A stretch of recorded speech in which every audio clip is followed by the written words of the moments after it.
Download the Getter app right now. It's totally free. It's where I put up exclusively all of my content 24 hours a day. You want to know what Steve Bannon's thinking? Go to Getter. That's right. You can follow all of your favorites. Steve Bannon, Charlie Kirk, Jack Posobiec. And so many more. And the best part? You can watch Real America's Voice right there on Getter. Live. So join the conversation. Hop on the Getter chat room. Engage with patriots who are just like you. Good morning, Getter friends.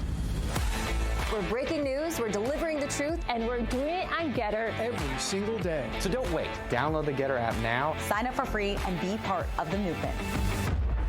It isn't just an app. It isn't just a social media platform. It's a community.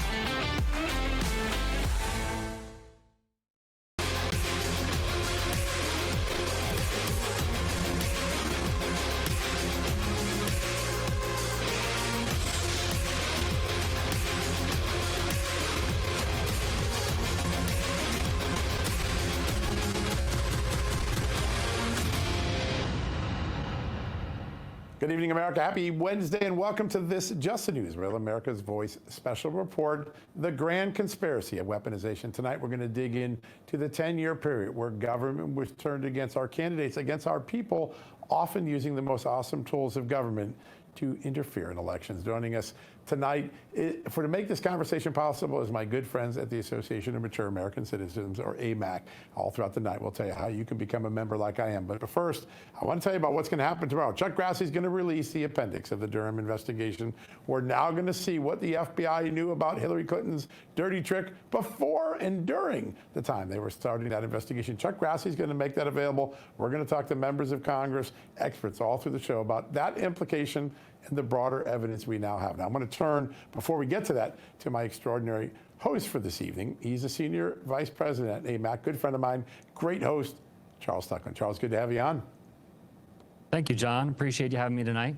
And for me personally, and for so many AMAC members across the country, the Russiagate story, it really began to unravel with the release of the Nunes memo. And that was a wake-up call. It exposed something deeply troubling, that elements of our own intelligence community, together with major media outlets, were not just reporting a narrative, they were manufacturing one. So these tactics, the kind of political warfare we'd expect to see used overseas, that was being deployed here at home. And not just against the president, but against the voters who put him there. So when these new documents came out, many of our AMAC members, they don't see as much as a bombshell. It can be a bombshell, but they see it more as a confirmation that evidence was ignored, that leaks were strategic, that coordination was real, and they're angry because, let's face it, it's been nearly a decade and we've seen one charge. That's it. But for now, there's a growing demand for accountability, not for revenge, but to restore trust. Because, John, if we don't hold people accountable for this, and you know better than anybody, we're sending a message that political power justifies any action. You know, that's just not American. Not exactly what AMAC members stand against, and that's why it's such an important conversation tonight. We're going to kick it off with the House Intelligence Committee member. That's the place where so many of these disclosures have come from in the last few years. We're lucky to be joined by one of its members right now. All right, folks, I can't think of a better guest to kick off this conversation tonight. Whether it was the insanity of the Ukraine impeachment, the seriousness of the Russiagate failures, or what's gone on in every period since, including the classified documents case, Senator Ron Johnson has been at the forefront, using his oversight powers to get the American people the truth, often truth denied by the media and the establishment in Washington. And we're lucky to have him join us at the top of the show. Senator, great to have you on today. Well, guys, hope we're doing well. I think of all the people in Washington, you could take a victory lap about what's happened in the last few months. All the truths that we were denied now coming out. Obamagate is real, Russiagate is real. When you look at the period that you've investigated, all the things that you said that were affirmed, is this one grand conspiracy of just constantly clearing a Democrat who did something wrong and then projecting a fake crime on the Republican to get away from it? I think so. It's pretty much the same cast of characters. I thought it was interesting. I didn't come here to be an investigator, but when I became chairman of Homeland Security, it pretty well coincided with the Hillary Clinton email scandal. And so we started digging into that. A lot of details in that, but I think in general, what our staff uncovered was the exoneration memo written by people like, Peter Strzok and Bill Priestley. I can't remember the whole, all the names exactly tied to it, but just really laying out exactly how they exonerated Hillary Clinton, how they changed things from grossly negligent to extremely careless so it wouldn't fit into the criminal statute. So when James Comey issued that exoneration speech, that cast of characters, I always think of the Peanuts show when the Peanuts characters go from the one Christmas tree on Snoopy's doghouse to another Christmas tree, and Charlie Brown's pathetic Christmas tree. That same cast of characters, they just moved right on over to Crossfire Hurricane, and they're still going at it until we break them up. Yeah. I mean, you've got people like John Brennan become, CNN or MSNBC personalities. They get paid by there to continue to spread the lies, spread the propaganda. So it's never stopped. And the thing I want to point out is way beyond the horrific impact it has had on our body politic, on the election interference.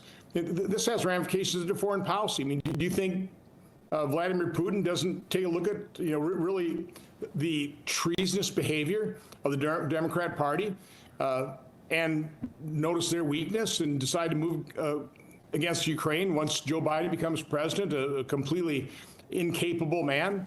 So again, this assault on our democracy, any interference that Russia or China could ever hope to accomplish would pale in comparison to the deviousness, the viciousness, the danger to our democracy are these Democrats, starting with President Obama and all of his henchmen.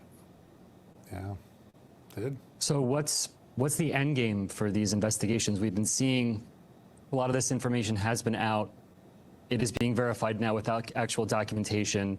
As you said, China, Russia, foreign adversaries, they would be salivating at the idea of what they're doing now with just the chaos that our own intel agencies have created working with the media. But what is our end game here in the short term? But it has to be totally exposed. I'm really not learning anything particularly new. If we didn't already know it, if we already didn't have evidence of it, it's something we certainly suspected. Now we're just getting more documented evidence on this. It would be really interesting if we could uncover, for example, communications where we show how complicit the media was in all this. Some of those communications would be extremely valuable, because what we have to do is this has to be fully exposed. Now, again, I don't know what percent of the legacy corporate media is, full of a bunch of leftists. I think it's a pretty big chunk. Obviously, we've got news outlets like yours, and we've got more conservative outlets nowadays. We've got alternate media, but still, the bulk of our media are basically the communication arm of the Democrat Party, which is radical leftists. So the American people aren't hearing this. I mean, people who watch your show are aware of this, but the vast majority of Americans are still pretty well clueless to exactly what Obama and Biden and Clinton and Brennan and all that cast of characters, what they did. So how do you expose it? From my standpoint, the best way of doing this is undertake a conspiracy investigation, bring charges in a venue outside of Washington, D.C. The problem with John Durham, have to respect this, is he wouldn't indict unless he knew he could get a conviction. He knew in Democrat-controlled District of Columbia, he'll never be able to convict a Democrat on a political type crime. So he never indicted. We need to indict in a venue where there actually would be a fair trial. And the reason I want a trial is I can't think of a better venue where you can take day after day after day, hour after hour after hour in each one of those days, where we just lay out the evidence painstakingly, exhaustively, accurately, to lay this out for the American public for historical record of it. I think that'd be the best way. We can write reports. Senator Grass and I can continue our partnership, and we can write another report. We wrote a report that the mainstream media not only ignored, they called it Russian disinformation. Yeah, that's what they did. Everything was dismissed, even though it was real evidence. Tomorrow, something that you and Senator Grassley worked hard to get declassified, the annex to the John Durham report comes out. And in that, we're told that you're going to see evidence that the Russians, who are intercepting some of the communications around Hillary Clinton, believe that the FBI had agreed in advance to further her fake story in Russia by opening up an investigation, acting on it, creating an accelerant to it. Now, I know it's a Russian intercept, but the Russians are pretty good at what they intercept. Should we be concerned that the FBI may have been in on the game right from the beginning? Didn't we already suspect that, though? We did, but You know, now the you're going way to see an James intercept. Comey, Peter Strzok, Yeah. those guys set up, General Kelly. Yeah. The way they set up Donald Trump by briefing him on the Steele dossier so they could then leak it to BuzzFeed. So no, I mean the FBI obviously wasn't involved in this thing. James Comey tried to cover his tracks there by the last minute investigation of the Hillary Clinton computer prior to the election. Had no impact. So no, I mean I think the people like Comey and Strzok and McCabe, they'll again completely complicit. I would say a treasonous conspiracy. I think the way Director of National Intelligence Tulsi Gabbard has described this is 100% accurate. This was a multi-year coup attempt against a duly elected president. They did everything they could to sabotage his administration, and they are doing it to this day. That's what's so disgusting about this, is these people are undertaking the exact same actions, the same type of sabotage, and they do it with impunity because the legacy media will never hold them accountable. Will not only hold them accountable, Senator, but John Brennan is going on these news shows. James Comey has a high visibility. Peter Strzok is releasing a podcast. Do you think they maintain that visibility as sort of a way to obfuscate and be able to project? Or what's the strategy there? They seem to just still continue to be in the public eye when a lot of us know everything that went on. Well, you've always heard the best defense is good offense. These guys are always on offense. I mean, the left is relentless. It's, by the way, it's a huge disadvantage in the political realm. Conservatives, we just want government off our back. Just leave us alone. Democrats, for liberals, government is the answer. They want to be involved in government. They want all that power, and so they are relentless at achieving that power and trying to maintain it, and doing everything they can to destroy their political opponents. We just don't have that, bloodlust for power like the Democrats do. Yeah, that's amazing. All right, I want to ask about something because you did more than anyone to unravel the false stories that were part of it. The Ukraine impeachment, it's forever in our congressional record as a legitimate impeachment of a president, albeit he was acquitted afterwards. But now we know a lot of the things that were said and that weren't true. And we also know that there was a good reason to investigate Hunter Biden. It wasn't Russian disinformation. It was true. He actually cheated on his taxes on not paying taxes on Burisma. He was involved in this grift. Is there a moment for Congress to go back and for history's sake say, I think we ought to take that impeachment and say you should disregard it because the new evidence suggested it wasn't warranted? That'd be nice to do, but it occurred. So I think the best thing we can do here, again, is expose the corruption within these federal agencies that were populated by a bunch of leftists, the corruption of the Democrat Party, and what they did with the J6 committee, right. The way they destroyed the records from that committee.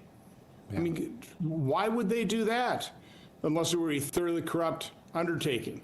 So again, our big impediment to exposing this and getting more of the American public to be outraged as they should be outraged is the legacy media. Again, they're not turning back their Pulitzer Prizes that they won on a complete false story, that they were either duped, but I think more likely they were complicit in. It's a huge impediment. Again, the good news is we do have alternate news sites like yours, and a larger percent of the American people are becoming aware of this. I mean, good sign, Donald Trump won. So now we have people in these positions still battling the deep state. And people have to understand that this is a tough slog for people like Kash Patel and Pam Bondi and RFK Jr. The Democrats are, in an unprecedented fashion, holding up confirmation process, so you can't get the political appointees to try and rein in, try and get some control over the leftists in the deep state. There's a big hole in the Department of Justice. You had a bunch of radical left attorneys just quit. They couldn't work for Trump. I think they terminated some other leftists. Now you got a big hole there. It's hard to fill that hole because of the lawfare. And we've got an honorable, just a great person, Judge James Trupus in Wisconsin. Josh Kaul, our Attorney General, approved, basically said what Judge Trupus did with the alternate slate electors, perfectly fine in front of the Wisconsin Election Commission. A year or two later, now he's trying to put Judge Trupus in jail for the alternate slate electors, for being a lawyer to the President of the United States. They're bankrupting him. They're ruining his life. It doesn't take many people like Judge Trupus to be made an example of before people say, yeah, I'd love to serve in the Trump Justice Department, but I've got a family to take care of. I want a career. after this administration. I want to pay off my student loans. And so, again, the left in their viciousness and relentlessness, they continue to sabotage the second Trump administration as well. One of the things that an FBI whistleblower said on the show not that long ago was, whether you were acquitted or not, the process became the punishment. You got bankrupted, you lost your reputation, and we'll never get it back. That's what he said, and I think you've helped expose just how bad that was. Senator, great honor to have you on the show today. Thanks for doing that. Have a great day. And by the way, the process is the punishment. Yeah. That guy's right. Yeah, it is. We got to stop that. Good to have you on, sir. All right, folks, coming up next, Congresswoman Claudia Tenney. She's on House Intelligence. She was part of that posse back in 28, like Senator Johnson, unraveling some of these false stories. She's going to join us next. In the meantime, I want to take a break, and I got a homework assignment for you. I want you to go join me. Become a member at AMAC. AMAC.us/justnews is where you go. You can get a 5-year membership, which is what I am. I'm a 5-year card-carrying member. $120 a month. It's a really great deal. You get all sorts of benefits, a great magazine, and you belong to a community of patriots, just like the people watching this show tonight. All right, go do that. AMAC.us/justnews. We'll be back in a second.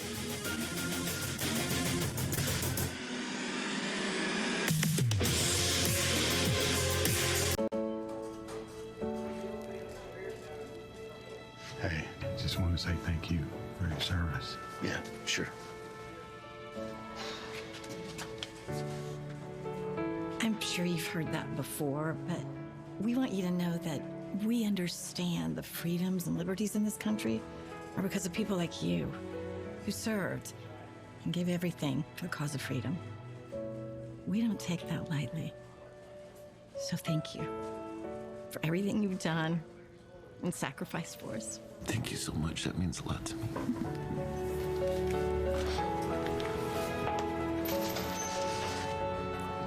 We're ready for our ticket.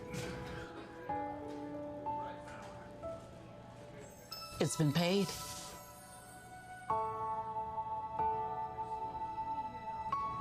People thank me for my service all the time. But I want to thank you for being someone worth fighting for. You make it all worth it.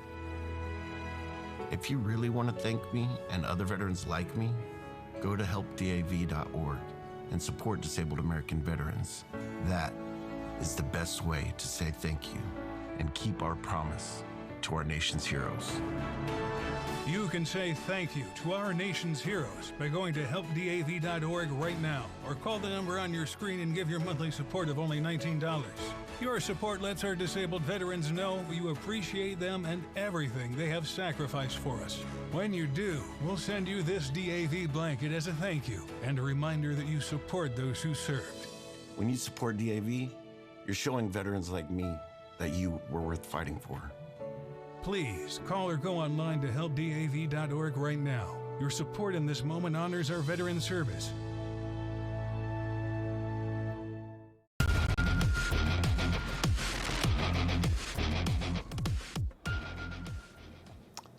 Welcome back, everybody, to this special report on the weaponization and the grand conspiracy. We know there was a political grand conspiracy to get Donald Trump and to keep him on the defensive with Russiagate and other things that followed it. The question now is, has it become criminal? Joining us now from the great state of New York, Congresswoman Claudia Tenney. Congresswoman, great to have you on the show. Great to be on. All right, you've been on this from the beginning, all the way back years ago when we began unraveling it. We know the politics of it. We know that Hillary Clinton did a dirty political trick to try to put Donald Trump in a bad spot, first before the election, then after the election. Now we know the FBI has opened up this grand conspiracy case. It looks at the last decade of wash, rinse, and repeat. The Democrat has a problem, clear them, investigate the Republican on something fake, and keep going. It did it with Russia, Ukraine, classified documents. Do you think, now that the FBI has opened a criminal investigation, that this could rise to criminal charges? Yeah, I do. And I will tell you, this goes all the way back to 2018 for me. I was a freshman member of Congress, and I teamed up with our now governor of Florida, Ron DeSantis, who is a former JAG attorney. And we were looking at all these different acts committed after the explosive Nunes memo came out. And we prepared a criminal referral on Hillary Clinton, Lisa Page, Peter Strzok, James or Comey, everybody, that were engaged in this deceit, basically. And now, we had pretty much a synopsis of it, but now we actually have the document that's now been unclassified that shows that there were numerous intelligence agents looking at creation and analyzing this document. And out of 15 intelligence agents, 3 thought there might be some way that maybe Vladimir Putin might have supported President Trump in some indirect way. But then there were 13 of those intelligence agents that said, no way, this is not what was going on. They actually thought in reality that Hillary Clinton was going to win, and they were looking for ways that they could actually find leverage on Hillary Clinton. They found a lot of information they disclosed on her. So then what do? They're hysterical. All of a sudden Donald Trump wins. Nobody expected that. And then Obama calls them all together and says, we got to figure out a way to use this. And, really what it was a calculated effort to try to obstruct the president of the United States, to, as Liz Cheney and the J6 and all the Democrats like to project on us, as they would say, an attempt to interrupt the peaceful transfer of power. Remember that phrase over and over and over when they were impeaching and Donald Trump numerous times and going through another impeachment in the form of the J6, show trial and all this other stuff. They kept talking about Donald Trump attempting, to actually interfere with the peaceful transfer of power. That is what they were doing. At the minute Donald Trump was certified in winning that election, they knew it right up to, right through James Comey going and meeting Trump at Trump Tower, to all the events where the intelligence community tried to make this look like it was some kind, through the years of the Russia collusion hoax. How is this not perjury? How is this not a violation, a direct lie, putting in false documents? Article, I think it's 28 U.S.C. Section 1000. There's so many sections of federal criminal law that I think that need to be looked at now that we have a Department of Justice that's going to have an open mind, and we're going to have an FBI that's going to actually look into this, and maybe some people, I'm certain we don't have them all gone, but we've got to have some decent people at the top of the food chain in the CIA that are going to look at this intelligence and say, wow, we have a problem here and we need to investigate this, all for one really important reason: to restore the credibility of our system of government that is mostly revered around the world, except for when things like this happen in a political partisan witch hunt against our former president and now current president. Yeah, amazing. Congressman, do you see a difference now when it comes to the consensus of your colleagues? We talk about the DOJ, FBI, potentially CIA, different leadership, more of an opportunity. What's your take on the current take from your colleagues in Congress and actually moving forward with investigations, prosecutions? Is it different now than it was then? I would say yes, because this is one thing. Everybody was under the fog of war. Nobody really knew the information we have now. And so I think people are much more inclined to say, wow, we actually have, we actually have evidence that this was happening. And then we have, numerous statements and comments and other documents of the people that were perpetrating this and for what reason. And now you're seeing a plethora of articles and things being written on that very issue. And, it does concern me that there are a few commentators and even some on the conservative side saying, oh, this is lawfare. I really do not think this is lawfare. Lawfare is when you are cooking up some kind of fake legal case to bring against somebody in a way that is like malicious prosecution or abuse of process, much like Letitia James engages in every day as the Attorney General of the state of New York. But this is real. This is real stuff that we actually have evidence of. And I agree with John Ratcliffe. I do think this is a continuance. It's never stopped, this ongoing conspiracy of how can we take down Donald Trump anyway, anyhow, any shape, any manner. Look what they've tried to do, from him being shot at to 2 impeachments, the J6 trial, the Odyssey with raiding Mar-a-Lago. I mean, there's just so many things that the Democrats, using our taxpayer dollars through powerful government agencies, have used to take down the duly elected president of the United States twice now.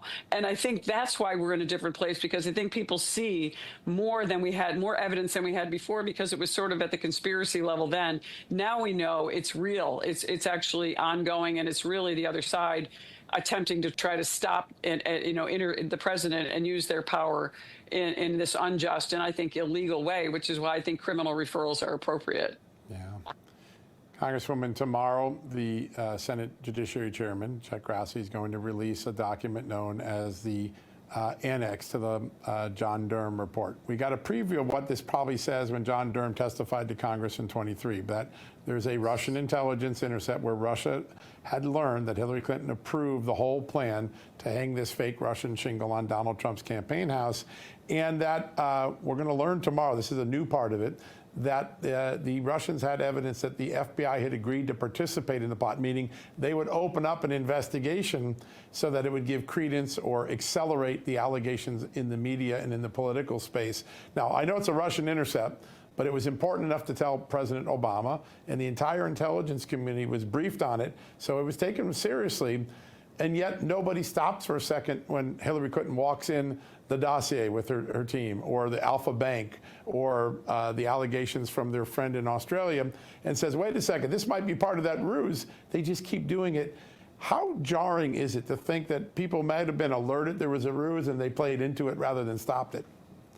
You know, I think this is really important, and I'm new to the Intelligence Committee, but one thing I've learned in my short tenure this year in the Intelligence Committee is that as much as, you know, we are adversaries of the Russians, there's a deep amount of respect for their ability to do surveillance and their deep ability to be spies. They're good at it, and Putin was a KGB agent, so they get information, and a lot of this information they had, and Obama and company knew about it, and then you know, and I think it's somehow, I guess I have to say, they love to project. You know, they projected the Russia collusion hoax. Isn't that interesting? They're using Russian information. They're using Russian documents, but yet they say Donald Trump is the one colluding with the Russians, and then they make up this fake story of him with all the disgusting things that they, you know, unearthed in this dossier.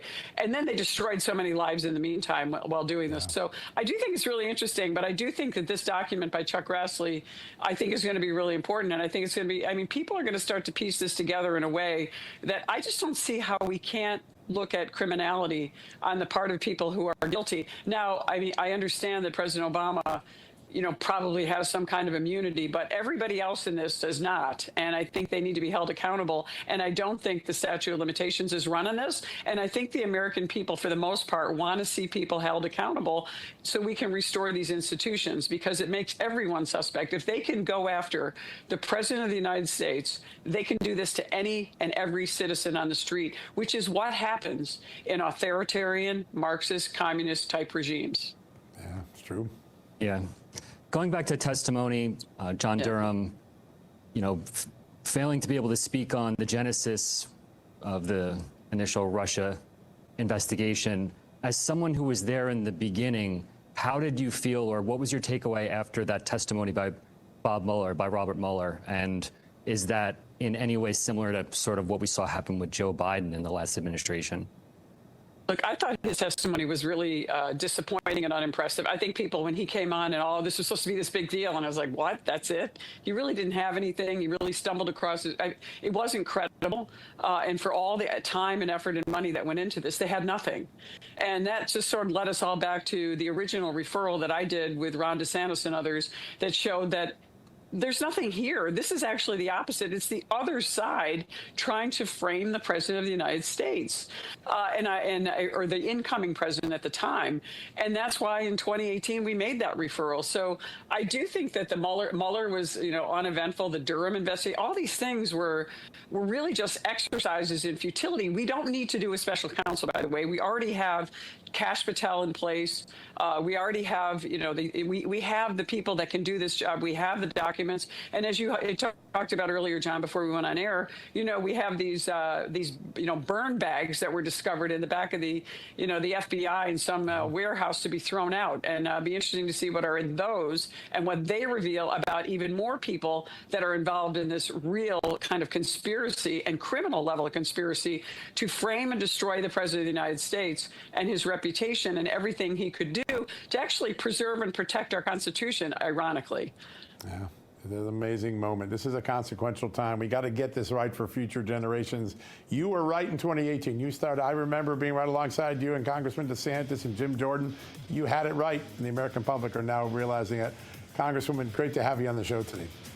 Thanks so much. Great to be on with you guys. Yeah, love every time you come on. All right, folks, we got another good one right after the commercial break. Mike Benz, he's a champion of free speech. He's also a champion of helping us understand how our government gets weaponized against us. We're going to have him next. In the meantime, I got a homework assignment for you. Go to amac.us/justnews right now, because you can join for as little as $1.20 a month. You get a 5-year membership like I have. I'm a 5-year card-carrying member. I love it. Join me. Find out why it's so great. Go to amac.us/justnews. We'll be right back.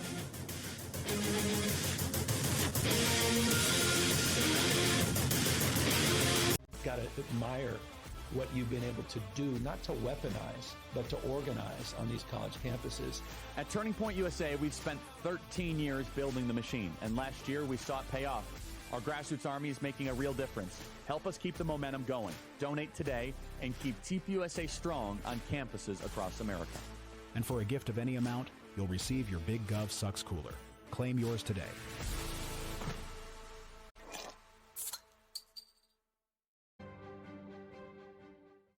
It's just like our new house.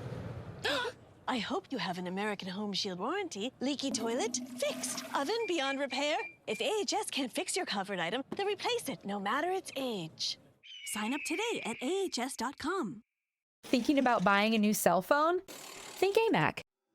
AMAC members have access to special pricing on talk, text, and data plans for as little as $10 per month. It's one of the many ways joining AMAC can save you money on everyday things. But that's not all AMAC has to offer. AMAC is America's leading conservative advocacy and benefits organization, guided by the principles of faith, family, and freedom. So when it comes to saving money on cell phones and service, think AMAC. Some people are worried that they won't be able to get food, whether it's because of food shortages or rising prices or, God forbid, even a disaster. Well, right now, check this out. This tote right here, it's got breakfast, lunch, and dinner, and even snacks for 4 weeks. And right now, when you get one of these 4-week food survival kits, you'll get a second kit completely free. Now, you see that QR code right there? Scan it now to claim this deal while supplies last. These kits last up to 25 years. The food tastes absolutely amazing and ships for free. So go on, scan the QR code so you can get this deal before it ends. The bathroom of your dreams is only a phone call away with BCI Bath and Shower. We can make your ordinary bath and shower extraordinary. This is not a cookie-cutter design. This is a complete custom build that will fit your every need, and discounts for seniors and military.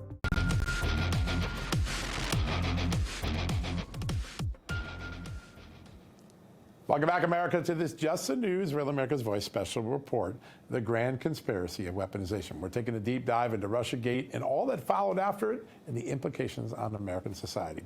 I want to bring in my amazing co-host for the evening, AMAC Senior Vice President, Charles Stucklen, as well as our next guest. You know him. He's on the show frequently. He's a champion of free speech. We would not have known about this industrial censorship complex if it weren't for Mike Benz, the Executive Director of the Foundation for Freedom Online. Mike, great to have you back on the show, my friend. Great to see you, John. Great to see you, Charles.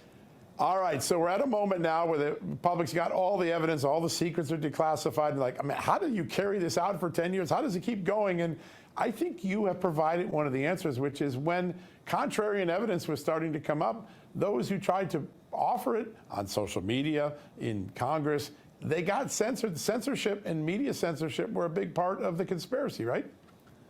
It was absolutely vital to the beating heart of the whole conspiracy was the censorship component of it. Folks don't really remember, I think, as clearly today after what we saw with COVID-19 in 2019 and what we saw during the Biden era of censorship coming straight from the government, from seemingly every government agency.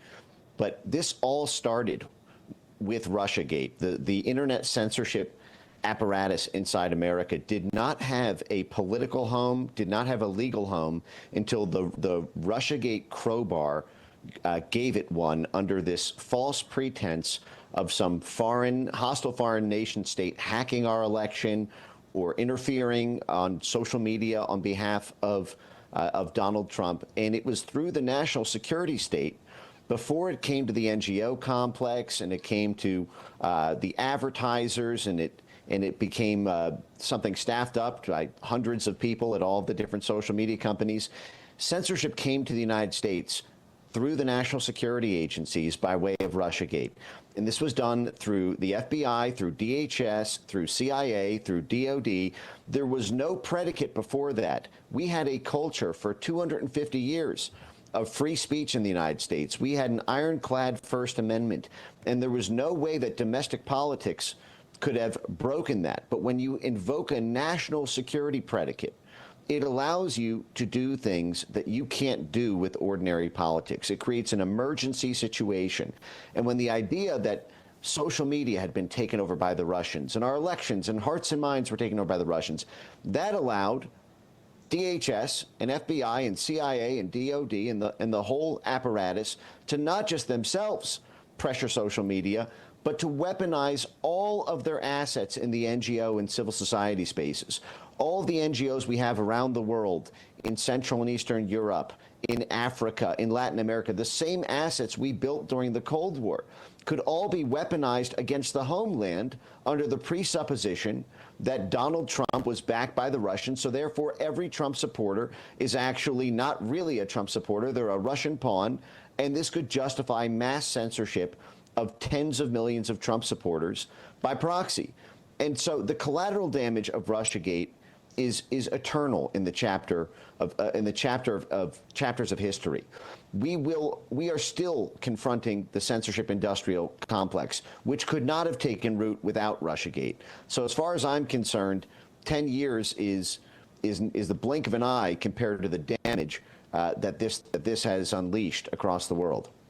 Great point. Mike, can you compare the size and scope of the alleged Russian social media influencing Concord management situation? How big was allegedly the Russian social media interference in comparison to what our own intel agencies did on these platforms? Let me make this completely clear. This is how much of it was ever substantiated. Nothing, none of it. If you read the January 6, 2017 CIA report on Russian interference, all they allege is that Russian social media accounts like Russia Today and Sputnik had gotten far more engagement during the 2016 election cycle, and that they hypothesized that the Russians favored Trump. And so therefore, Sputnik and RT were having an influence. It was only after that they came up with Russian bots and trolls. And here's how much they claimed to find: about $150,000 worth of Facebook ads, half of which supported Hillary Clinton. None of that was corroborated. We don't know if those were just random Americans using a Russian VPN so that their IP address looked like it came from Russia. That was a very popular thing to do, to use VPNs to pipe in from Central and Eastern Europe or Belarus or Russia to mask your IP address. The groups that did the digital forensics to make these allegations were groups like New Knowledge, staffed by Renee DiResta and a bunch of Obama State Department employees who themselves got busted in what was described by the New York Times as an elaborate false flag operation to give the impression that Roy Moore, if you remember the 2017 Senate runoff election, that same group, New Knowledge, which drafted the Senate Intelligence Committee report on Russian interference on social media, was busted themselves creating fake Russian bots and mass subscribing them to Republican candidates for office to create a false flag in their own words. They ended up getting tossed off of Facebook for this and written up by the New York Times and the Washington Post. So the people who made the allegations that Russians were creating bots to help Trump were themselves caught creating fake Russian bots to subscribe to Republican candidates. The whole thing was a fraud from top to bottom. And frankly, the ball is now in Pam Bondi's desk. I don't think that history can continue in America with trust in our intelligence agencies unless there is somebody that people look back on and say, I don't want to be that guy because he got indicted. Mike, I want to just ask one quick question. We've got a minute left. One of the curious things, if Vladimir Putin was trying to influence the election like John Brennan's remade assessment said, why did he stop all countermeasures in the United States in October, the very month of 16, where voters were making up their minds when the debates were going on? He pulls back. That seems to be a guy who actually decided not to tip the election for someone. Everyone knows the answer, which is that Putin did not interfere on behalf of Donald Trump. This was an attempt to use the national security state to pull off what Democratic voters and what anti-Trump Republican donors and high-level officials could not do, which was defeat Donald Trump. They couldn't defeat him fair and square at the ballot box, and so they used the national security state's Department of Dirty Tricks to do it. This was Bob Mueller ran a 2.5-year investigation. They came up with nothing. Bubkiss, 7-2 offsuit. They were bluffing the entire time. John Brennan had advance awareness on August 3rd, 2016, in his handwritten notes that Hillary Clinton had a plan to vilify Donald Trump by, quote, stirring up a scandal that Trump was backed by the Russian security services. They knew that was BS. They knew that was junk. And incidentally, we're now learning that Hillary Clinton approved that plan to tap Christopher Steele to do the Steele dossier and all this on July 28th. That's the same day we're now seeing text messages from Peter Strzok around the FBI opening up this counterintelligence investigation on Trump. So it looks like the Clinton campaign was working with the FBI, and the CIA was organizing under John Brennan the intelligence community to basically prove the case that Hillary Clinton couldn't prove, and then classify all the evidence so no one could see the CIA's proof. And now we're seeing it all come out now. It turned out the whole thing was a lie and, frankly, a criminal conspiracy. Tomorrow, we're going to get more of that from Senator Chuck Grassley. We'll see just how much the Russians believe the FBI was in on the gig. That'll be tomorrow's big release. Mike, as always, great to have you on. You bring it crystal clear to us. Folks, a lot of people, when I talked to FBI agents a few years ago, said, here's the story of Russiagate. If you can't beat them, then you got to cheat them. And that's what we think happened now, and that's what the evidence shows. Mike Benz just nailed it on the head. All right, we're going to take a quick commercial break. When we come back, candidate for Governor of Maine and former Assistant Secretary of State Bobby Charles, he's also the national spokesman. The Association of Mature American Citizens, our partner for tonight. He's going to join us, and we'll have his insights.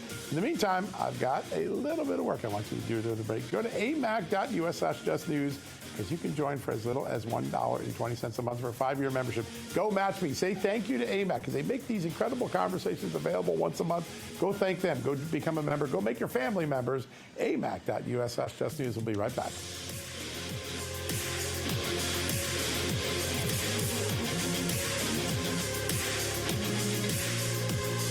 The FBI calls it house stealing, the latest scam where a cyber thief transfers the title of your home out of your name and steals your hard-earned equity.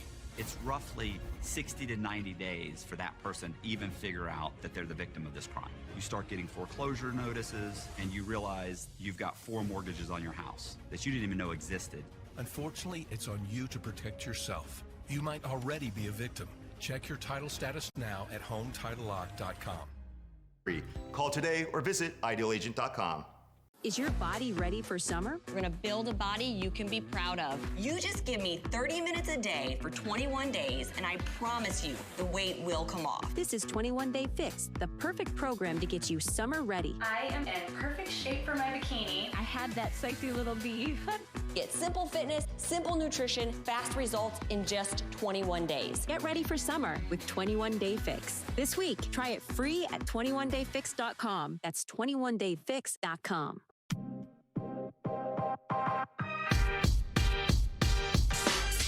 Rav Family, from the group who brought you the hit songs 81 Million Votes, My Ass, MAGA Nation, and Trader Joe, comes a brand new single.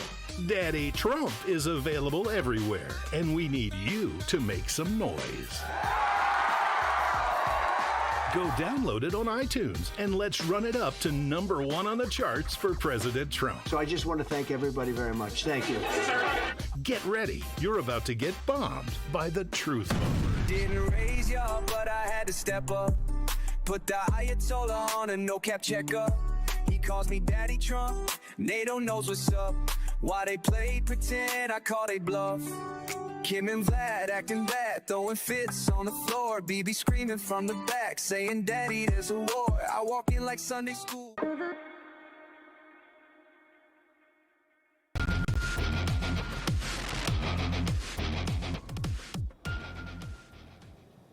Welcome back, America, to this Just the News, Real America's Voice special report. The grand conspiracy of weaponization brought to you by our good friends at the Association of Mature American Citizens, otherwise better known as AMAC. Tonight, I'm joined as a special co-host, AMAC Senior Vice President Charles Stucklen. And now we're going to bring in one of my great friends. He's a national spokesman for AMAC, former Assistant Secretary of State, current candidate for Governor of Maine. And there's about 6 or 7 other great titles I left out of there. Our good friend, Bobby Charles. Bobby, good to have you back on. John, always a real pleasure to be with you. I've been looking forward to this conversation because so much has come out in the last 10 days. Charles has hit on it all through these interviews with members of Congress today. The conspiracy to get Trump, which starts in 16, ends in 24, it's just a nonstop machinery, and the government is playing a major role in it. Used to be the former chief investigator for Congress. How bad is this in the history of scandals? I'll be honest, John. As I read these documents that are coming out, a couple of quick observations. First, this transcends public corruption. This was an attempted takedown of the United States government. And so while we've got public corruption up here in Maine and it's bad, this was an attempt to literally sideline an election. And the more documents come out, the more obvious it becomes. When I started to look at this, I thought, geez, this really corroborates a lot of what we earlier thought about how unfair and how dishonest a lot of this reporting was, a lot of this. But now you get deep into it, you see the FBI actually was coordinating. I personally think John Brennan coordinated with the Five Eyes, our intelligence partners, to go outside the law, get them to do surveillance, and then report it back so that he didn't have to talk about where it was coming from. He could keep a cap on it. I personally, if you go back in history, I would say that the grandest conspiracy of all was pre-Civil War, where Abraham Lincoln tried very hard to keep the Union together before war broke out, and that was obviously treason. If you wind the clock quickly ahead, you have things like Teapot Dome under Harding. You have the fellow travelers in the 30s and 40s. You have communism in the Hollywood in the 50s. You have Watergate, and ultimately things like Waco when I was doing investigations in the 90s. Nothing, not one of those investigations comes up to this. This, if it proves to be true, will send a number of people to prison. We already have criminal referrals on John Brennan, former head of the CIA, who incidentally one time attested to being a communist. We have James Comey under investigation. He was a former head of the FBI. This by itself would be unprecedented to see them go to prison. But I think we now have indications that this was a genuine conspiracy. A conspiracy is an inchoate crime, a real and fundamentally prosecutable crime. And when you talk about trying to take down a country and you see a former president, a former secretary of state, a candidate involved in this, John, I really, there is no historical precedent for this. Pre-Civil War is just about as close as you can get. Bobby, speaking on Five Eyes, as you said, there is a potential conspiracy there. You have Stephen Halper, Australian diplomat, working with George Papadopoulos, and it seems almost like entrapment. There's a lot going on there. I'm not sure if we've got there yet on the discovery phase of the actual documents, but overall, how do allegations of our intelligence misconduct affect America's standing on the global stage? So let me unpack that a little bit. The first thing you're pointing out, Charlie, is that what's happened is you are seeing a change of the default presumption. The presumption now should be that if a foreign government was involved, it was involved illegally. And I'm going to include the British government in that. I don't know anything. I have no inside knowledge, but I'm going to tell you they would be the likeliest ones we would have gone to, or Brennan would have gone to. And I think there are indications that some of our senior intelligence folks were over there, and obviously Steele was British. But the idea is, if you go around U.S. law in order to collect information on a political opponent and then persecute that opponent, I mean, my God, if you were writing a John le Carre novel, I don't think you could write it more compellingly than that. So, and then if you look at what it really means, I think at the end of the day, what we're looking at here is a conspiracy of such a potential magnitude that it is going to be difficult to convince people that it is as big as it is. And I guess my instinct is, Charlie, that we look at this and we say, we step back 20 paces and we just start to now methodically unpack everything. What has happened now is they tried to shut this in a closet door and the door wouldn't shut. And now you have Trump as president, and you have Bondi, and you have all of our intelligence community leadership has swapped over to being high integrity leadership. At this point, I think we should be asking, please divulge anything you have. Bring the cases if you need to before a grand jury. I predict a grand jury. I predict indictments. But also, as much as you can share with the American people, share it with them. They have a public right to know that their republic was almost toppled. You know, there's a time, I can't think of the right metaphor, but there are times when you get across, let's say, thin ice on a pond, and you look back and you really don't want to know how thin that ice was because we were damn close to going through. Well, I feel like that's America right now, and I do want to know how close we were.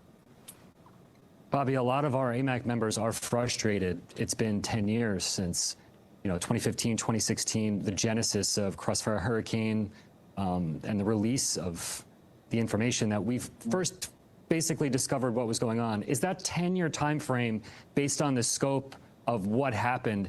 Do you feel like that's a long time, or is that the amount of time required when it comes to concealing things with confidential information, covers, everything that went on here? Is that 10-year time frame sort of, actually, it might take that long to unravel?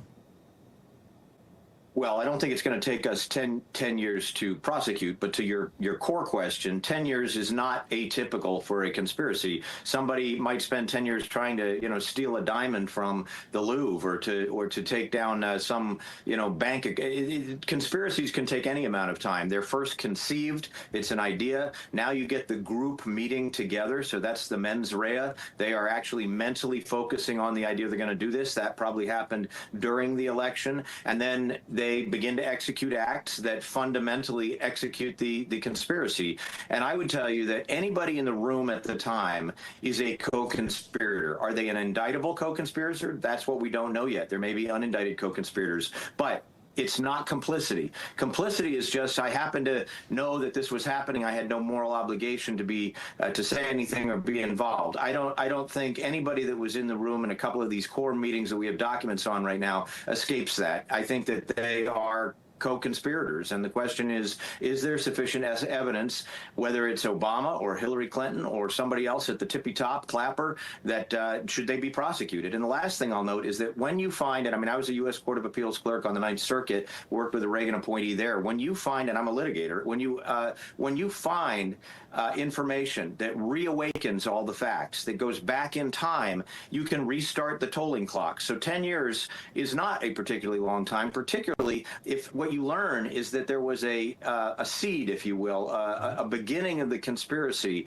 and then it widened out, and when Trump actually won, it widened further, and it became lawfare. And so, what we're really talking about is the explosion of a kind of a political criminal nuclear cloud that was intended to take out a president and to rob all of us of our vote. If you want to talk about voter ID failures, voter stealing votes, there's no more powerful way to steal a vote than the entire thing's done and someone has won, and you're going to upend the entire thing with criminal investigation. And don't think for a minute that the process was not also the punishment.